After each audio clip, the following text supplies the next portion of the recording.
Salut, salut, amis de haut masculin. Ici, nous sommes au numéro 3 de notre émission, de votre émission, et je vous propose de parler de manger ensemble.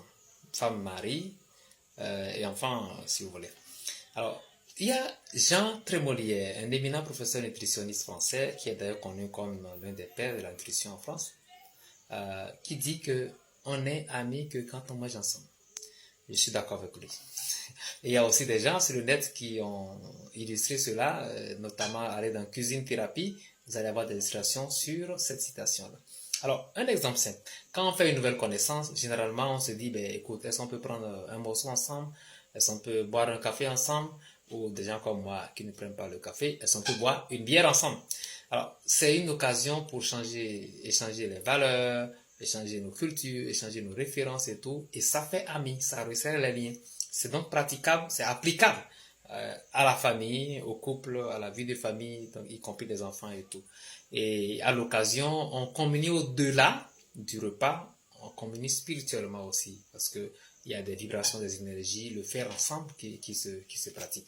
Et il y a un sondage qui illustre ça, hein, parents.fr en 2019, juillet 2019, a fait un sondage où 67% des personnes consultées disent qu'elles sont heureuses dans leur relation grâce au repas qu'ils prennent ensemble.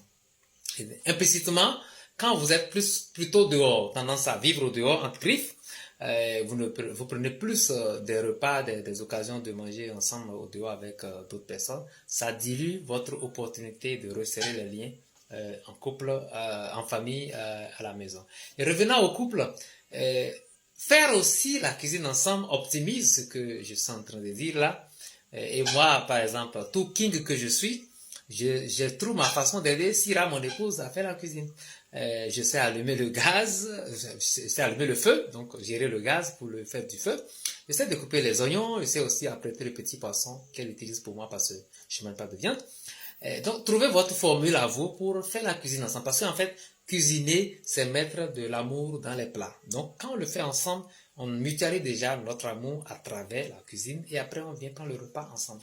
Et je vous dis, manger à la main, ça optimise cette communion, ce togetherness en fait, ce vivre ensemble, cette connexion. Parce que les terminaisons nerveuses qu'il y a au bout de nos doigts dégagent beaucoup plus que ce que nous disons là, pour nous mettre ensemble au point de vue des vibrations, des énergies que nous partageons. Alors ça me fait un petit focus pour aller un peu en Afrique où depuis des temps anciens, on a appris à manger ensemble dans le même récipient, à la main précisément.